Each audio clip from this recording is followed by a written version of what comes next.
கர்த்தர் இப்படி வாக்கு பண்ணியிருக்கிறாரு, என் வாழ்க்கை எப்படி இருக்கும், என் குடும்பம் எப்படி இருக்கும், என் எதிர்காலம் எப்படி இருக்குன்னு அதை மேலானதை உயர்ந்ததை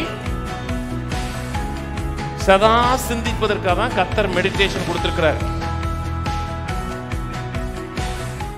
மெடிடேட் பண்ணும் பொழுது ஒரு ஃபெய்த் அட்மாஸ்பியர் அந்த இடத்துல உருவாக்கி கொடுக்கும். விசுவாச சூழலை இந்த இடத்துல ஏற்படுத்தி கொடுக்கும். விசுவாசமானது நம்பப்படுகிறவர்களின் உறுதி. மெடிடேட் பண்ணுறோம்னா ஒரு காரியத்தை ஹோப் பண்ணுறேன், நம்புகிறேன். விசுவாசம் எங்கே இருக்கு? ஆவியில் இருக்கு. விசுவாசம் மனதை சார்ந்தது, விசுவாசம் ஆவியை சார்ந்தது. நம்பிக்கை எதை சார்ந்தது? நம்பிக்கை மனதை சார்ந்தது. விசுவாசம் அத்தனை பேருக்கு இருக்கு.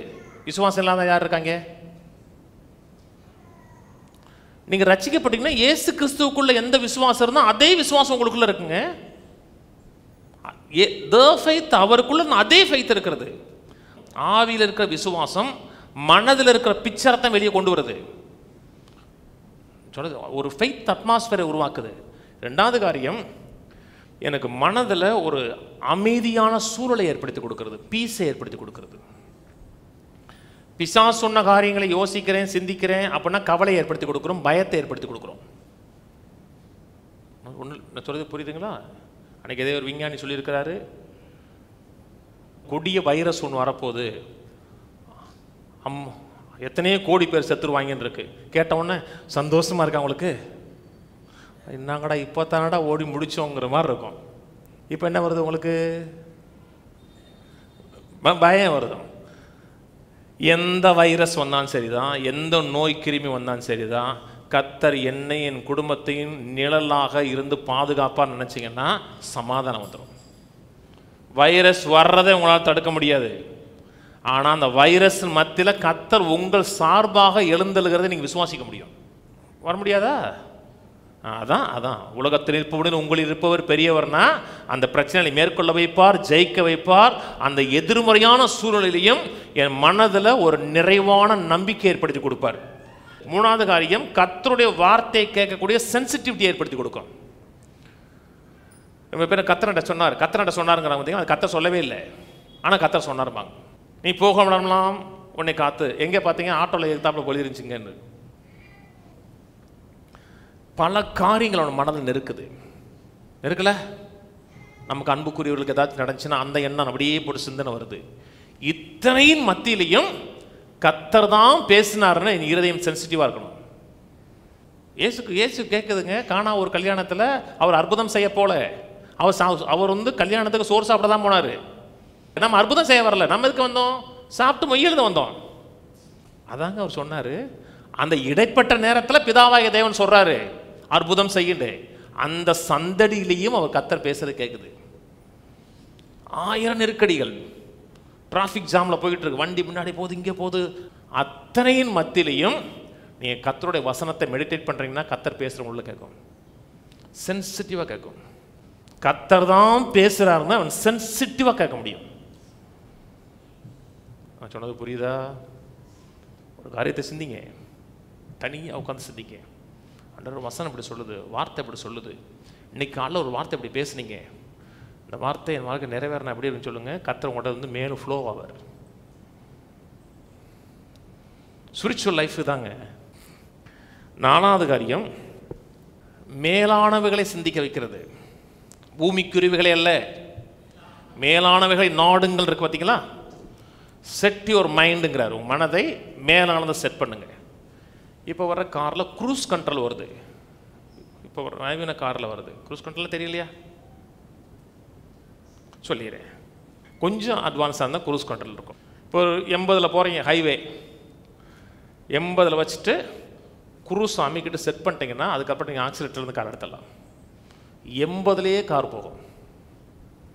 120ல் வச்சுட்டு க்ரூஸ் அமைக்கிட்டு செட் பண்ணிட்டீங்கன்னா 120 அப்படியே மெயின்டைன் பண்ணி போகும். ஒரு காரியத்தை மனதில் சிந்திச்சு அப்படியே செட் பண்ணுங்கிறார். நான் இப்படி இருப்பேன், என் குடும்பம் எப்படி இருக்கும், என் வாழ்க்கை எப்படி இருக்கும் என்பதை சிந்திச்சு அப்படியே க்ரூஸ் அமைக்கிறீங்க. க்ரூஸ் அமைக்கணும்னா அப்புறம் அதே இதில் அப்படியே போயிட்டே இருக்கணும். 80லேருந்து படக்கு 30க்கு வந்துடக்கூடாது. அப்படின்னா பிரேக் படிச்சிட்டிங்கன்னு அர்த்தம். க்ரூஸ் போடுறீங்கள, க்ரூஸ் போடும்போது லைட்டாக பிரேக்கை டச் பண்ணால் க்ரூஸ் எடுத்துரும். நான் சொல்றது புரியுதா?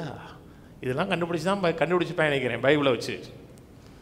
மக்கள் கீழானதை நல்லா சிந்திப்பாங்க.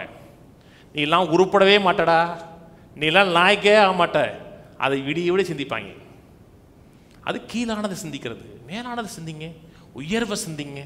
கர்த்தர் இப்படி வாக்கு பண்ணியிருக்கிறாரு, என் வாழ்க்கை எப்படி இருக்கும், என் குடும்பம் எப்படி இருக்கும், என் எதிர்காலம் எப்படி இருக்குன்னு அதை மேலானதை உயர்ந்ததை சதா சிந்திப்பதற்காக தான் கர்த்தர் மெடிடேஷன் கொடுத்துருக்கிறார்.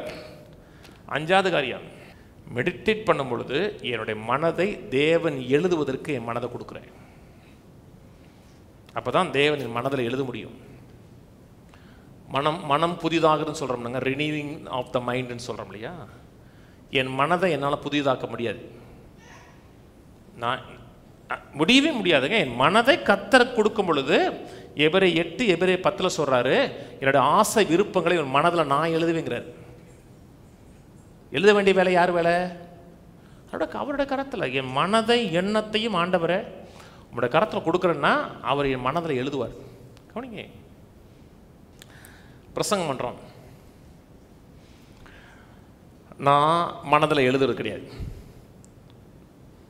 ஆவியானவர் தான் மனதில் எழுத முடியும், நான் தேவன் கிடையாது. நான் பிரசங்கம் பண்ணும் பொழுது உங்களை மனதில் எழுதுவதற்கேற்ற வார்த்தைகளுக்கு ஆஃபர் பண்ணுறேன்.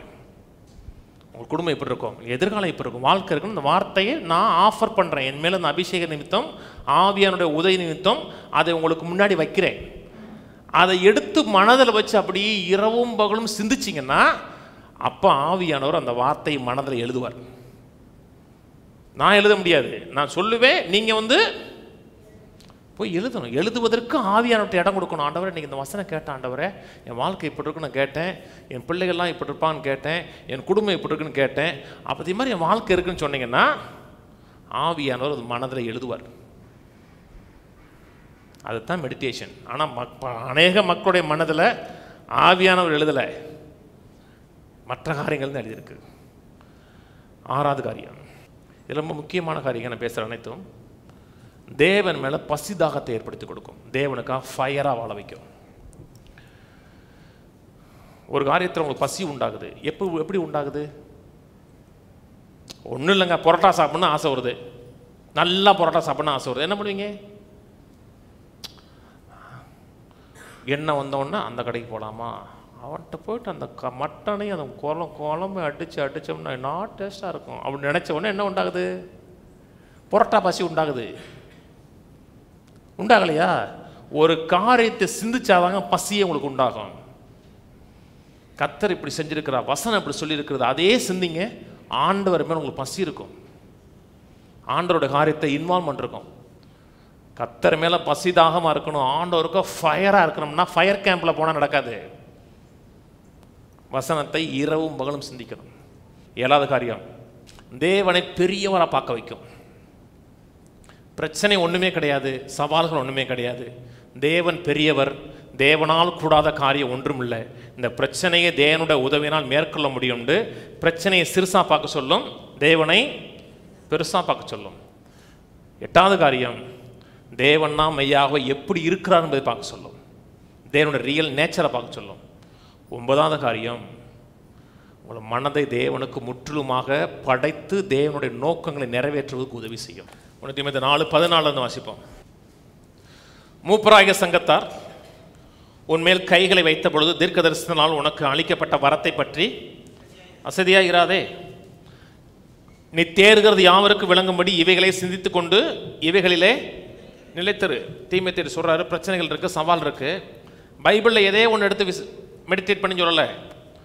மூப்பராகிய சங்கத்தார் உன் மேலே கை வச்சு உன் மேலே ஒரு வசனம் சொன்னாங்க தெரியுமா, ஒரு ப்ராஃபஸி சொன்னாங்க தெரியுமா, அதை சிந்தி.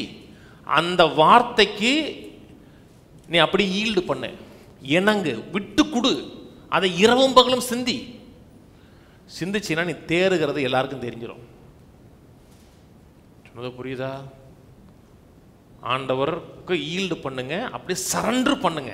என்ன சொன்னார், ஏது சொன்னார், என் வாழ்க்கைக்கு நோக்கம் என்ன, திட்டம் என்ன, அப்படியே சரண்டர் பண்ணுவதற்கு இவைகளே சிந்தித்து கொண்டு அவைகளே நிலைத்திரு, அதிலே அபேட் பண்ணிடு.